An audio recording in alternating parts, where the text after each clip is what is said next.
ফ্যাসিবাদ বিরোধী সব পক্ষ ঐক্যবদ্ধ থাকলে দেশি বিদেশি কোনো ষড়যন্ত্রই 12ই ফেব্রুয়ারি নির্বাচন বাধাগ্রস্ত করতে পারবে না বলে মনে করেন বিশিষ্টজনেরা।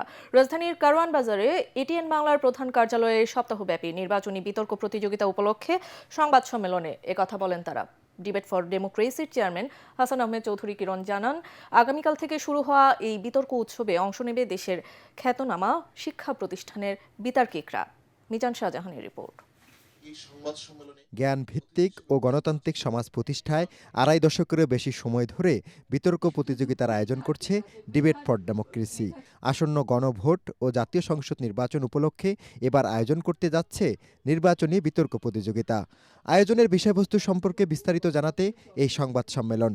শেরেবাংলা কৃষি বিশ্ববিদ্যালয়ের অধ্যাপক ডক্টর তাজুল ইসলাম চৌধুরী তুহিনের সঞ্চালনায় সংবাদ সম্মেলনে কথা বলেন এটিএন বাংলার উপদেষ্টা তাশিক আহমেদ। ডিবেটটা আমাদের আসলে ফ্ল্যাগশিপ প্রোগ্রাম এটিএন বাংলার। আমরা দীর্ঘদিন ধরে ধারণ করছি এই অনুষ্ঠানটি, কারণ এই অনুষ্ঠানটি অত্যন্ত জনপ্রিয় এবং ইয়াং জেনারেশন যারা পড়ালেখা করেন কলেজ ইউনিভার্সিটিতে, তারা এই অনুষ্ঠানে পার্টিসিপেট করে থাকে। প্রতিযোগিতার উদ্বোধন করবেন বিশিষ্ট রাষ্ট্রবিজ্ঞানী ও রাজনৈতিক বিশ্লেষক অধ্যাপক ডক্টর রৌনক জাহান। প্রতিযোগিতার বিভিন্ন পর্বে বাংলাদেশ সুপ্রিম কোর্টের সাবেক বিচারপতি এম এ মতিন, মাননীয় প্রধান উপদেষ্টার বিশেষ সহকারী অধ্যাপক ডক্টর আলী রিয়াজ প্রমুখ প্রধান অতিথি হিসেবে অংশগ্রহণ করেন। বিএফইউজের মহাসচিব কাদের গনি চৌধুরী বলেন, বিতর্ককে শিল্পে রূপ দিয়েছে ডিবেট ফর ডেমোক্রেসি।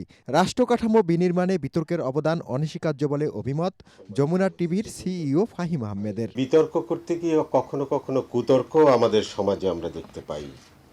গত অনেক বছর আমরা বিতর্ককে রাজনীতিকীকরণ করতেও দেখেছি, কিন্তু আমি মনে করি বিতর্ক হওয়া উচিত সবকিছুর ঊর্ধ্বে। আমি বিশ্বাস করি এই ডিবেট জনগণ সচেতন করবে, জনগণকে নির্বাচনমুখী করবে, জনগণকে সৎযোগ্য প্রার্থীকে নির্বাচিত করার ব্যাপারে ভূমিকা রাখবেন। সভাপতির বক্তব্যে ডিবেট ফর ডেমোক্রেসির চেয়ারম্যান হাসান আহমেদ চৌধুরী কিরণ বলেন, বিএনপি জামাতের বাহাস যেন সংঘাতে রূপ না নেয়।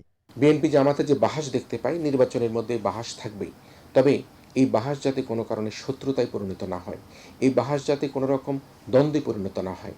আপনার তর্কের সৌন্দর্য থাকবে, বক্তব্যের সৌন্দর্য থাকবে, কিন্তু কোনো কারণেই যে যদি আজকে প্রধান এই দুটি দল বা জোটের মধ্যে এই বাহাসের পরিবর্তে প্রতিহিংসা হয়, তাহলে কিন্তু আজকে পতিত যে শক্তি, সেই শক্তি কিন্তু মাথা চাড়া দিয়ে উঠতে পারে। তিনি আরও জানান, এবারের বিতর্কে চ্যাম্পিয়ন দল পাবে নগদ 2 লাখ টাকা, রানার আপ 1.5 লাখ, তৃতীয় স্থান অধিকারী দল 1 লাখ ও শ্রেষ্ঠ বক্তা পাবে নগদ 50,000 টাকা। পরিবর্তন আনতে যিনি। মিজান শাহজাহান, এটিএন বাংলা, ঢাকা।